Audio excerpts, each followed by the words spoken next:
गर्मी में गरीब की एसी रसोई। माँ जी, मुझे बहुत गर्मी लग रही है, रोटी बनाने का भी दिल नहीं कर रहा।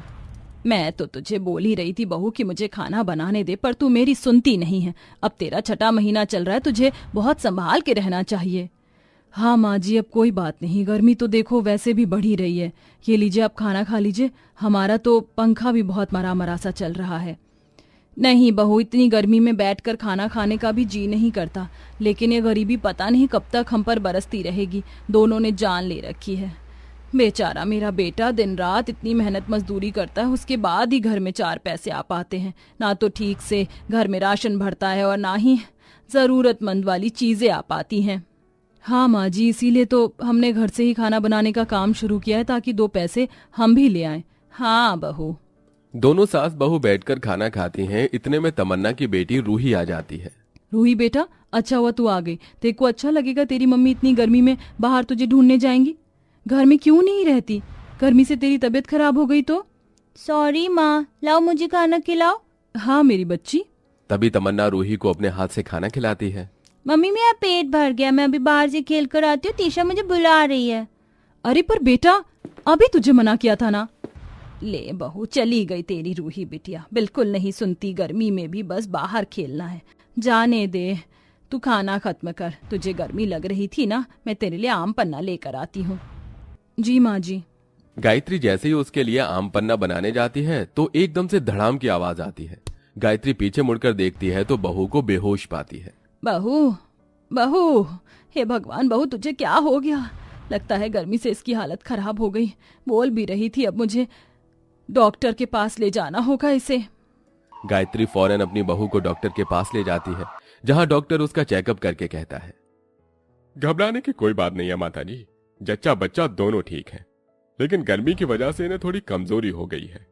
बेहतर होगा कि आप इन्हें ठंडा खिलाइए पिलाइए और ठंडक में ही रखिए, गर्मी से इनकी हालत खराब होगी। ठीक है डॉक्टर साहब, मैं अपनी बहू का पूरा ख्याल रखूंगी। चल बहू, घर चल। गायत्री अपनी बहू को घर ले आती है और उसे बिठाकर डांटती है। तू मेरा बिल्कुल भी कहना नहीं मानती है तमन्ना बहू। मैं बोल रही थी ना, तुझे रसोई का काम नहीं करना चाहिए। इतनी गर्मी रहती है फिर भी तुझे चूल्हे पर ही खाना बनाने लगती है।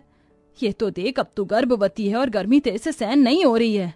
बस बहू, आज के बाद तू रसोई में नहीं जाएगी। बाहर के खाने का ऑर्डर आज से मैं बनाऊंगी और मैं ही पैक करके दूंगी। अरे माँ जी, पर कुछ नहीं सुनना मुझे। गायत्री अपनी बहू को दोबारा से आम पन्ना बनाकर पिलाती है। वहीं दूसरी ओर रूही तीशा के पीछे पीछे उसकी रसोई तक पहुंच जाती है, जहां पर एसी लगा हुआ था और बहुत ठंडक थी। वो दोनों फ्रिज में से निकाल कर पानी पीती हैं। अरे तीशा, तेरी रसोई तो बहुत ज्यादा ठंडी है, जैसे कि मैं फ्रिज में बैठी हूँ। तेरी मम्मी ने यहाँ पर एसी लगवा रखा है? हाँ, मेरी मम्मी ने यहाँ पर एसी लगवा रखा है। मेरी मम्मी को रसोई में बहुत पसीने आते थे और वैसे इतनी गर्मी हो रही है, अब एसी लगातार ठीक रहता है और इसकी हवा बाहर के रूम तक आती है। रूही, तेरी हिम्मत कैसे हुई मेरे घर में आने की? तीशा, तू किसी भी गरीब बच्चे को घर में मत लेकर आया कर, समझी? अब खड़ी क्या है तू? जा यहाँ से। सोनम के डांटने पर रूही वहां से आंखों में आंसू लिए अपने घर आती है, जहां वो शाम को अपनी माँ की खराब हालत देखती है। माँ, ये आपको क्या हो गया? दादी, आप बताओ ना माँ को क्या हुआ? क्या बोलूं, तेरी मम्मी समझती नहीं है। रसोई में इतनी गर्मी होती है फिर भी इसको लोगों का खाना बनाना होता है और अपना भी हो गई गर्मी से हालत खराब।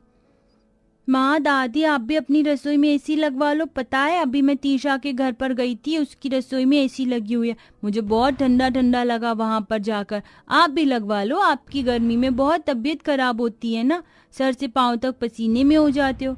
मम्मी, कल ही लगवा लो ना एसी। मम्मी, कल ही लगवा लो। तभी रूही का पिता रवि आकर सब कुछ सुन लेता है। फिर वो अपने पापा से जिद करने लगती है।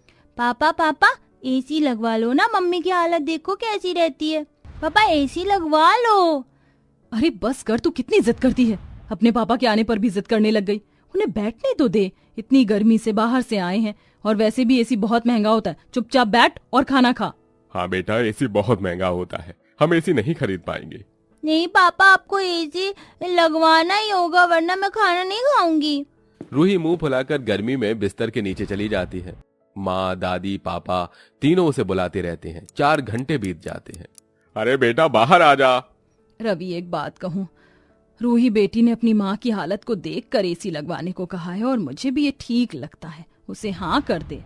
पर माँ एसी बहुत ज्यादा महंगा होता है, वो लाना मुमकिन नहीं है। क्यों नहीं है बेटा, मैं ज्यादा खाना बनाकर पैसे जोड़ दूंगी, खर्च कम करने लगूंगी, कुछ पैसे तेरे भी जोड़ दूंगी। अगर आप दोनों इतनी मेहनत करेंगे मेरे लिए तो कुछ पैसे जोड़ने के लिए मैं माधुरी मालकिन जी के घर पर काम करना चाहती हूँ। वैसे भी उन्हें एक खाना बनाने वाली की जरूरत थी। नहीं बहू, तू अपनी हालत जानती है ना। माँ जी, अगर आप चाहती हैं इस घर में एसी आए तो मुझे भी काम करने दीजिए, वरना आपकी पोती भूखी रहेगी मुंह फुलाकर। ठीक है बहू, भला मैं तुझसे जीत कैसे सकती हूँ। रवि अपनी बेटी के पास जाता है। अरे मेरी रूही बेटी, आजा, हम घर में एसी लगवाएंगे, वो भी तेरी मम्मी की रसोई में। हाँ, अब खुश? बहुत खुश। रूही खुशी से अपने पिता की गोद में आ जाती है। फिर वो अपनी बेटी को खाना खिला देता है। अब मुझे और मजदूरी करनी होगी ताकि अपनी बच्ची और पत्नी के लिए ये कर पाऊं, और कल शाम से जूस भी बेचूंगा। सब सो जाते हैं। अगले दिन पूरे परिवार के लिए सुबह की एक नई किरण होती है। सास घर की सफाई करके अपने बहू को पौष्टिक आहार देकर बाहर के लोगों का खाना बनाना शुरू कर देती है, और बहू बेटे घर से बाहर काम करने के लिए गायत्री से आशीर्वाद लेते हैं। अरे बस बस मेरे बच्चों, मेरा आशीर्वाद तुम दोनों के साथ है। बहू ख्याल रखना। जी माँ जी। तमन्ना माधुरी मालकिन के घर चली जाती है, जहां वो मालकिन की एसी वाली रसोई में आराम से खाना बनाती थी। वहीं दूसरी तरफ गर्मी में रवि ईंट पत्थर उठा उठाकर एक बिल्डिंग से दूसरी बिल्डिंग में ले जाता है, और वहां से काम खत्म करके किसी का ठेला लेकर आम का जूस बेचने लगता है। आम का जूस 10 रुपए का गिलास, सिर्फ 10 रुपए का गिलास। आइए आइए, आम का जूस पीजिए। चेरी और नारियल के बुरादे से सजा हुआ आम का जूस पीजिए। ये लीजिए भैया पैसे, मुझे भी दे दीजिए 2 गिलास। ये लीजिए। हाँ शुक्रिया, और आप बहुत सस्ता और अच्छा आम का जूस दे रहे हैं। धन्यवाद। इस तरह भरी गर्मी में घर के तीनों सदस्य इसी तरह संघर्ष करके पैसे बचाते हैं। ज्यादा खर्च नहीं करते और पूरी मेहनत करते हैं। 1.5 महीने बाद वो जब अपने पैसे गिनते हैं तो उसमें 1000 रुपए की कमी हो जाती है। ये क्या माँ जी, हम सब ने इतनी मेहनत करी और इसमें से अभी भी 1000 रुपए कम है। 44,000 रुपए से कुछ नहीं होगा। हे भगवान, लगता है हमें थोड़ी और मेहनत करनी पड़ेगी। कोई बात नहीं, थोड़े दिन बाद एसी ले आएंगे। अगले दिन तीनों फिर से अपने काम को मेहनत से करने लगते हैं। तमन्ना मालकिन के यहाँ खाना बना रही होती है कि तभी किचन में माधुरी आती है, जो परेशान तमन्ना का उतरा चेहरा देखकर उससे पूछती है। अरे तमन्ना, तुम किस बात को लेकर परेशान हो? क्या हुआ? देखो तुम्हारा 8वां महीना लगने वाला है, अगर काम नहीं हो रहा तो बता दो। अरे नहीं नहीं मालकिन, ऐसी कोई बात नहीं है। मेरी बच्ची घर में एसी लाने की बहुत जिद कर रही थी। कल एसी लाने के लिए पैसे की गिनती की तो उसमें 1000 रुपए कम थे, बस उसी के बारे में सोच रही थी। अरे बस इतनी सी बात मुझसे कह देती, मेरे पति की इलेक्ट्रॉनिक शॉप है, मैं तुम्हें उनसे एसी दिलवा दूंगी। तुम इतना बढ़िया खाना बनाती हो, 1000 रुपए तो माफ कर ही सकते हैं। नहीं नहीं मालकिन, इतनी मेहनत करी है, वो 1000 रुपए भी मेहनत से ही चुकाना चाहती हूँ मैं। अरे बाबा ठीक है, तुम यहाँ पर जो काम करोगी तुम्हारी पगार से मैं पैसे काट लूंगी अगले महीने। फिलहाल तुम एसी खरीद के घर पर ले जाओ। सच में मालकिन, आप बहुत अच्छी हैं। अच्छी तो तुम भी हो। इतनी गर्मी में भी प्रेगनेंसी के समय सिर्फ तुम नहीं, तुम्हारा पूरा परिवार मेहनत कर रहा है, वो भी अपने बच्चों के लिए। कहाँ मिलता है आजकल ये सब देखने को। जी मालकिन, ये तो है। अब तुम घर जाकर आराम करो, मैं अपने पति की शॉप से एक अच्छा सा एसी तुम्हारे घर बजट के घर पर भिजवा दूंगी, वहीं पैसे दे देना। शुक्रिया मालकिन। अगले दिन माधुरी उनके घर पर एसी लगवा देती है और कंपनी वाले उनके घर पर एसी की इंस्टॉलेशन के पैसे लेकर चले जाते हैं। रूही एसी की ठंडी हवा खाकर ताली बजाकर कूदती है। इतने में रवि भी आ जाता है। ये हमारी भी रसोई में एसी लग गया। मम्मी मम्मी, अब आपको कभी गर्मी नहीं लगेगी रसोई में। हाँ मेरी बच्ची। सच में यकीन नहीं हो रहा, हमारे घर में एसी लग गया। अब सब हमारी कड़ी मेहनत और संघर्ष की वजह से हो पाया है। हाँ बेटा।